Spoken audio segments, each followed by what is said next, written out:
നമുക്ക് വേണ്ട കാര്യങ്ങൾ മറ്റൊരാൾ നമുക്ക് ചെയ്തു തരുമെന്ന് മറ്റുള്ളവരിൽ നിന്നുള്ള എക്സ്പെക്റ്റേഷൻ കുറയ്ക്കുക.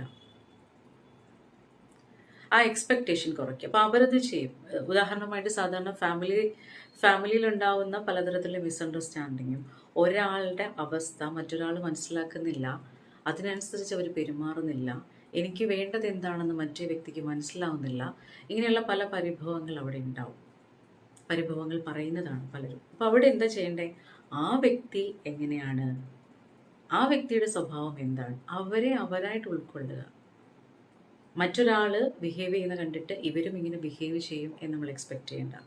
നമുക്ക് വേണ്ടത് ഇങ്ങനെ ഒരു കെയറിങ് ആണ്, അല്ലെങ്കിൽ ഇങ്ങനെ ഒരു സംസാരമാണ്, അത് അവർ തരണം എന്ന് നമ്മൾ എക്സ്പെക്റ്റ് ചെയ്യേണ്ട. കാരണം എന്താ? ഓരോ ആൾക്കാരും ഇടപെടുന്ന രീതി അവരുടേതായ ഒരു രീതിയാണ്. അപ്പോൾ ആ രീതി ഉൾക്കൊള്ളാൻ നമുക്ക് പറ്റണം. അവരെ അവരായിട്ട് ഉൾക്കൊള്ളുക.